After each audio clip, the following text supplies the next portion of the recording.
Welcome to View from My Window. Different than the other podcasts, I'm telling stories that I've seen from my window, but not specifically standing out my window watching, but the things I've seen, been around, stories that I've heard, interesting things that I've heard. We're gonna begin by doing what I call the music edition, early music edition of my journey from wanting to be an artist, wanting to be a producer, wanting to be around music people, things of that nature. I come from a part of town, South Philly. It's different from any part of the city. I know everybody say, well, people from South Philly always talk about what is true. South Philly, we were in our own little bubble, like our own little city. Different from North Philly, different from Southwest, different from West Philly. Especially if you lived out the Jets and you lived in normal homes, like we used to call 20th Street and 24th Street, all that downtown, you know. But my journey into the music aspect of this journey started out when I was 12, 13 years old. I always wanted to be a musician, you know, rapping, producing. I always wanted to do that. I looked up to, and I'm starting this way because I looked up to a gentleman that a few people that nobody don't really show love to. They don't get enough. They should get more love. A good friend of mine and family, because he's family to his family, is close to my family. Now, my man now, Elo, Pops had a record label, a management company. And if you were doing music at that time from South Philly, he was the man you would go to see about if you wanted to get put on. You know, we used to go to a spot in North Philly called Second Cousins where his artists would perform at. And once upon a time, when I used to celebrate Easter as a child, we used to go to those events when he used to throw those events, and he, you know, had talent. If you were from South Philly and you was hot and talented and you did music, you would go to Niles Pop. His pops had the only one of the only. If it was other record labels in the city, people doing what he doing, they wasn't working hard enough because you knew about Niles Pop. One of the first artists that I knew personally that represented Wilson, where I was from, was a Muslim sister, good Muslim sister. Her name is Kia. But at that time, she was MC Kia. Down the line, you had MC Nah. She also followed the family footsteps, but MC Kia was first. And she was one of the artists that he was putting his money behind and putting his name stamping for her. And you had my man Rel, Skin Rel, Monopoly Boys. Monopoly Boys were the culture. We'll get into the Monopoly Boys journey in future episodes because they were the culture. But Rel was a writer at that time. He doesn't get a lot. You don't hear people say his name a lot when they mention music, but he was the guy. But Kia was one of the first female MCs before Quo, and now that we're doing her thing, I remember the song because I used to play the song from the record and CD that they pressed out. Want it, because I'm a champion, and my repetition has just begun. Those lyrics, yeah, I ain't gonna get into the whole song, but I remember she was one of the first female artists from the Jets that I know about that was doing her thing, and that now Pop was putting his name on and his company on. She was one of the flagship artists. It was more, but she was the one that everybody knew. So I remember I used to be on Billy Terrace because I lived on Taney, 2105 Taney, you know, and I used to be hanging around with Khalil and Aaron and Korn and Rollo and us. And I used to be on there. I would see now Pop come to Sean's crib all the time. Now I would come out the project and kick it with us, and his pop would come get him, spanking brand new car, would come get him, and every time I would, at that time now I could tell you I was a pain. I would ask him, you know, when the next event, when your pop doing this next thing, what's going on, boom, boom, boom, boom. So I always wanted to approach him about giving him my demo tape, because back then you actually had to have a demo. You know, you actually had to have some type of talent to approach these type of people. So I didn't have a demo to give his pop at that time.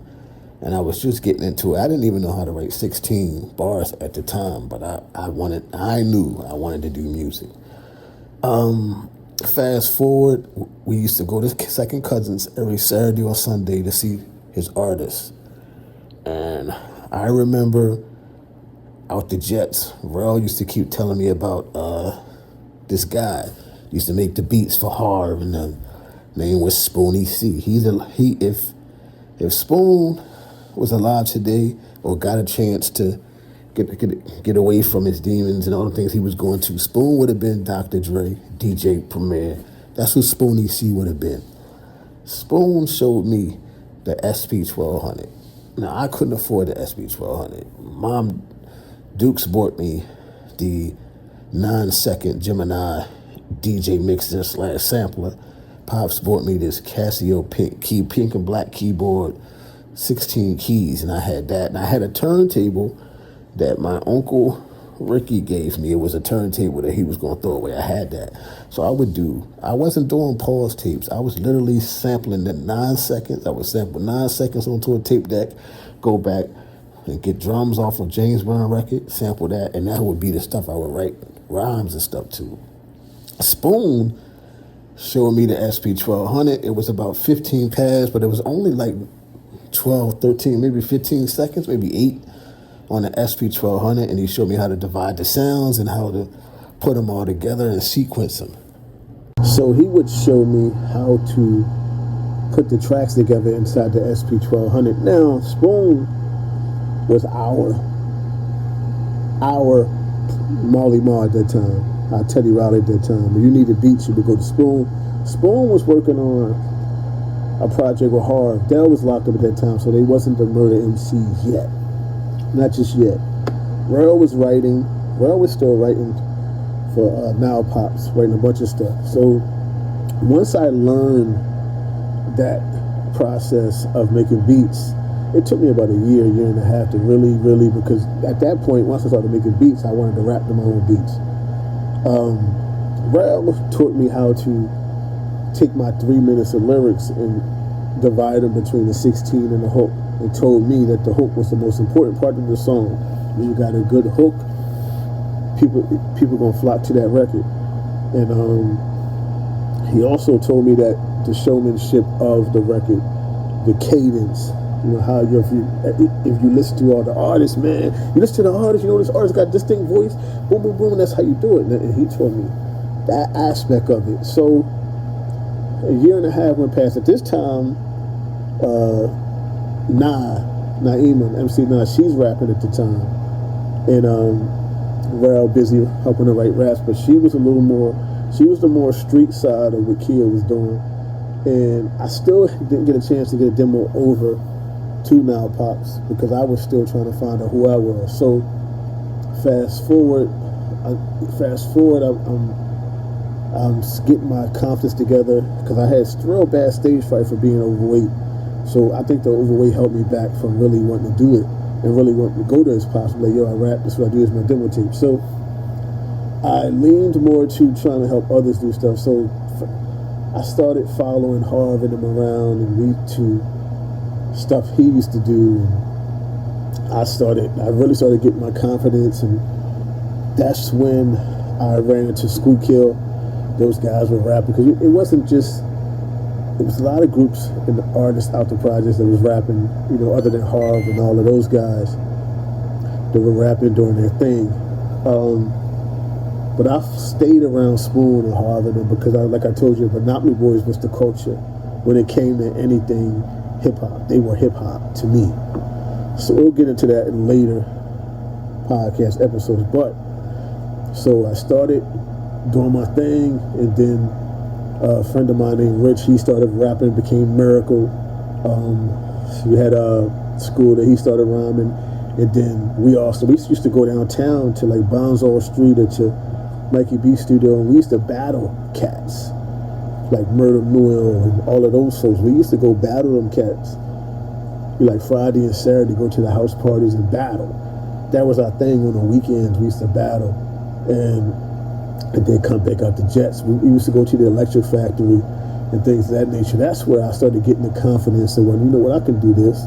And that's when I ran into my younger cousin Nash.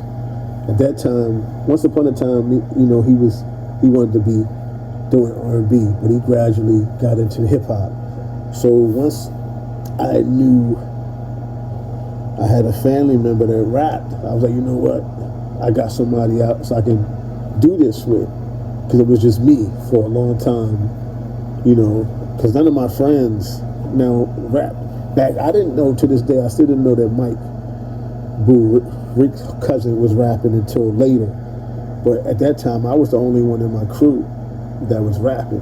DJ didn't rap, Rick didn't rap, Ty didn't rap, Elo didn't rap, Chiefs didn't rap, nobody in the crew, Keem didn't rap, Odie didn't rap, so I was the only one really doing the music thing. But once my cousin started rapping, it became fun. It was something I shared with him. It was something that I think we got into. And then, as things got moving, the confidence got moving. I'm going to get into, the next time I do the music edition, I'm going to give you guys what happened after me and my cousin started getting busy with it. And after what happened with Spoon, and when Dell came home, and the music scene in South Philly started to change as the genre started to change. So I'll get into that in the part 2 of this in a few weeks.